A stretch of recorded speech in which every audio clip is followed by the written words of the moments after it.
আসসালামু আলাইকুম বন্ধুরা, আজকে আমরা দেখাতে যাচ্ছি কানাডার ওয়েদার উইন্টার কেমন। তো চলুন।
পরবর্তীতে এই আইস স্নোটা জমে আইস না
বন্ধুরা।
আমি আরিফ, কানাডা টরন্টো থেকে।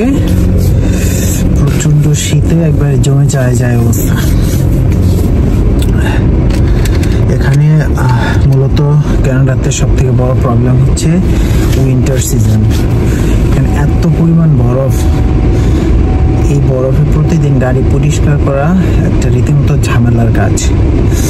তো আমরা বের হচ্ছি বাসা থেকে, তো বের হয়ে দেখি পুরা গাড়ি বরফে ঢেকে গেছে। তো পরিষ্কার করা হইলো মোটামুটি একটু। এখন আমরা বের হচ্ছি, চলেন দেখি। আপনারা দেখেন রাস্তাঘাট উইন্টার কিরকম অবস্থা হয়ে থাকে। তো চলেন, লেটস গো। আমরা গিয়ে যাচ্ছি আজকে একটা অফিসে, সরকারি একটা অফিস। এখানে কিছু ফর্ম আমাদের পুরো করা লাগবে, যেটা আমাদের এখানে ফেডারেল গভর্নমেন্টের কিছু কাজ কাম করবো আমরা যে। তো এখানে আমাদের একটু লেট হয়ে গেছে যদিও, তারপরও দেখে যাই গিয়ে। যদি অফিস খোলা না পাই তাহলে কালকে আবার যেতে হবে। তো এখন 4:30 মতো বাজে, 5টা বাজে অফিস বন্ধ। এখানে আমাদের খুব কাছেই অফিসটা। তো এখন চলুন যাই, গিয়ে দেখি। উইন্টারে রাস্তার যে প্রবলেমটা হয় এটা হচ্ছে তো গাড়ির চাকা স্লিপ করে, আর সেজন্য আমাদের প্রতি বছর উইন্টার সিজনে এখানে গাড়ির চাকা চেঞ্জ করতে হয়। সফট নরম চাকা লাগাইতে হয়, যেটা বরফের উপর দিয়ে চলার জন্য উপযোগী। আর এটা করলে হচ্ছে আপনার অনেকটা নিজের সেফটির জন্য করা হয়, কারণ গাড়িটা যদি স্লিপ করে তাহলে হয়তো বা রাস্তার এক পাশে পড়ে যাবে, এবং সেটার জন্য রিপেয়ার কস্ট নিজেরই বহন করতে হবে। যদি ইন্স্যুরেন্স কভার করে, কিন্তু ইন্স্যুরেন্স কভার করলে ইন্স্যুরেন্সটা কে পে করে? সেটা তো আমরাই পে করি, তাই না? তো এই জন্যে মূলত সব কিছুর কস্ট মাথায় রেখে আমাদের উইন্টার টায়ারটা চেঞ্জ করা লাগে প্রতি বছর। যাই হোক, তো এটা অবশ্য আমাদের ভালোর জন্যই, আমাদের সেফটির জন্যই গভর্নমেন্ট এটা আইন করে দিয়েছে যে উইন্টার সিজন কবে থেকে কবে। তো ওইটাই মূলত আমরা ফলো করি।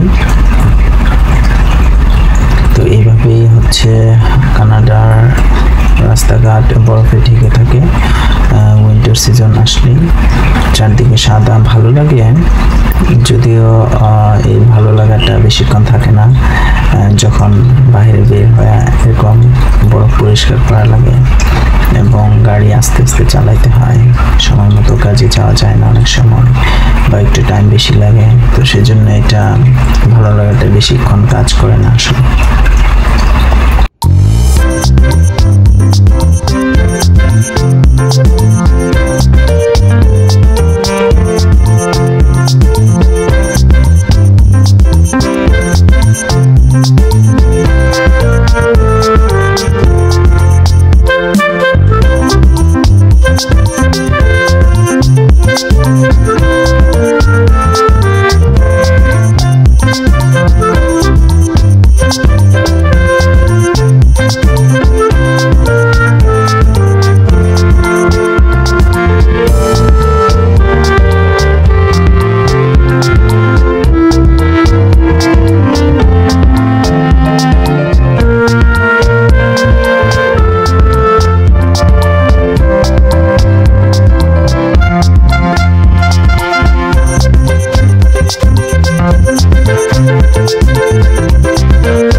বন্ধুরা, আমরা এখানে আসছিলাম একটা অফিসে, একটা কাজে, কিন্তু আমরা এসে দেখি অফিস বন্ধ হয়ে গেছে। কারণ আমরা একটু লেট ছিলাম, 4:30টার দিকে আসছি, কিন্তু অফিস 5টা বাজে বন্ধ হবে যদিও। তারপরও এটা তাদের কার্যক্রম নতুন করে নিচ্ছে না, কিউ অফ হয়ে গেছে। কিউ যেটা নতুন করে নেওয়ার কথা সেটা বন্ধ হয়ে গেছে 4:30 বাজে। সো আমরা অ্যাকচুয়ালি আসছি 4:35-এর দিকে। তো আমরা আজকে কাজটা করতে পারবো না, আমাদেরকে আবার আগামী দিন আসতে হবে। তো এখানে যে মেন প্রবলেমটা হয় গাড়ি চালানো নিয়ে, উইন্টারে দেখেন রাস্তাঘাট কতটা পিচ্ছিল, বরফের উপর দিয়ে যখন গাড়ি চলে তখন মূলত চাকা স্লিপ করে অনেকটা। তো এটাই হচ্ছে মূলত এখানকার গাড়ির রোডঘাটের মেন প্রবলেম, গাড়ি অ্যাক্সিডেন্ট হয়, এই কারণে অনেক বেশি দুর্ঘটনার শিকার হয়। তো এখানে স্পিড লিমিট করে দেওয়া হয়েছে প্রত্যেকটা রাস্তার। তারপরও এখানে যখন স্নোফল হয় তখন গাড়ির স্পিড নর্মালি যে রাস্তায় 50 থাকে ওখানে দেখা গেল 30-35 এরকম চালাতে হয়, আর নয়তো বা আপনার দুর্ঘটনার শিকার হইতে হয়। সো গাড়ি চালানোর ক্ষেত্রে স্পিড অনেকটা কন্ট্রোলে যদি আপনার চালানো হয় তাহলে হয়তো বা দুর্ঘটনার শিকার কম হতে হয়। তো তারপরেও অনেকেই দুর্ঘটনার শিকার হয়, যদিও আপনি ভালোভাবে চালাচ্ছেন কিন্তু পাশের গাড়িটা আপনাকে মেরে দিয়ে গেল। সো এখানে কিছু করার নেই। সো এইভাবেই হচ্ছে আমরা যারা কানাডাতে যাই তাদের গাড়ি ড্রাইভ করতে হয়।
আরেকটা জিনিস সব থেকে ইম্পর্টেন্ট, এটা হচ্ছে ওয়াইপারগুলো এরকম ভাবে খাড়া করে দিয়ে আসতে হবে।